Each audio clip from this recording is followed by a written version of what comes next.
ఇక్కడ ముస్లిం సోదరులున్నారు, ఈ పక్క ముస్లిం ఆడబిడ్డలున్నారు, ఇక్కడ పిల్లలందరూ ఉన్నారు.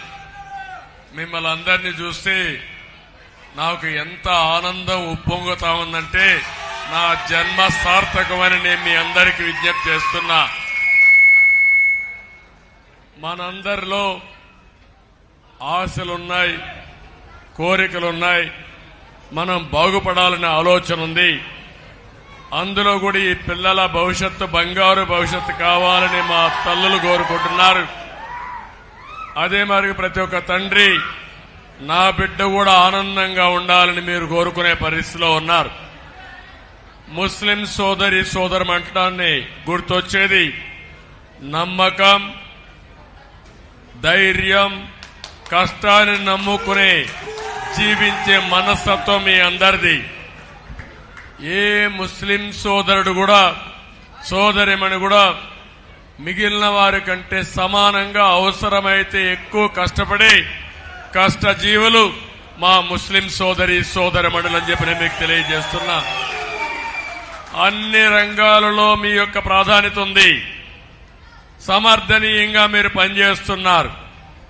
అదే సమయంలో మీరు కోరుకునేది ఆత్మ గౌరవంగా బతకాలి, ఆత్మవిశ్వాసంతో ముందుకు పోవాలని చెప్పి మీరు ఆలోచిస్తారు. భవన నిర్మాణం దగ్గర నుంచి ఆటోమొబైల్ వరకు ఎక్కడా మీరు లేని రంగం లేదు, మీరు లేకపోతే అభివృద్ధి కూడా లేదని చెప్పి నేను మీకు తెలియజేస్తున్నా. ఏ టౌన్లో ఆటో నగరున్నా అన్ని వెహికల్స్ రిపేర్లు చేసేది మీరే చేస్తా ఉంటారు. ఏ నగరంలో భవన నిర్మాణం ఉంటే అక్కడ మేస్త్రి దగ్గర నుంచి ఎలక్ట్రీషియన్ దగ్గర నుంచి మెజారిటీ భవన నిర్మాణ కార్మికులు మా ముస్లిం సోదరి సోదరిమణులే ఉన్నారు. నేను ఒకటే మిమ్మల్ని అడుగుతున్నా, నేననే చూశారు 5 ఏళ్లు పరిపాలన చూశారు.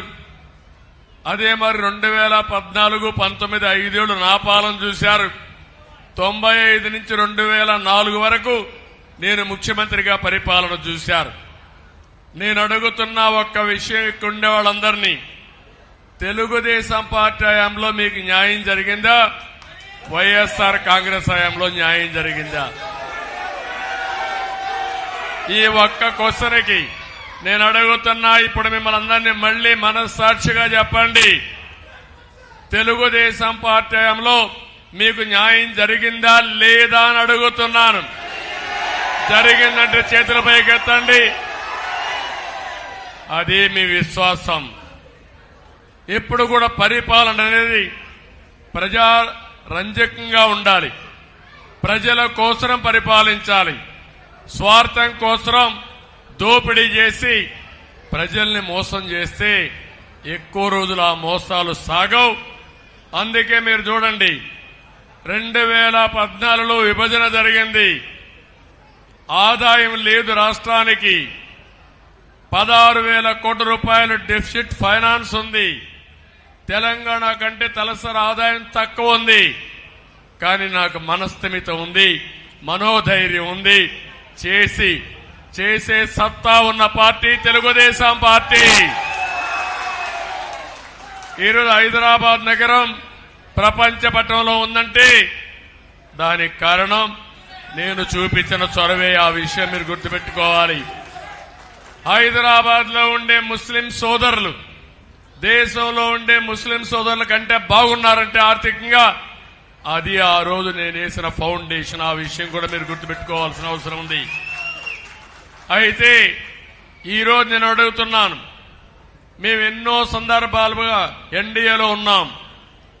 ఎన్డీఏలో ఉన్నప్పుడు కూడా ఏ ముస్లిం సోదరుడికి అన్యాయం జరగకుండా మిమ్మల్ని కాపాడుకున్న పార్టీ తెలుగుదేశం పార్టీ. అవునా కాదా?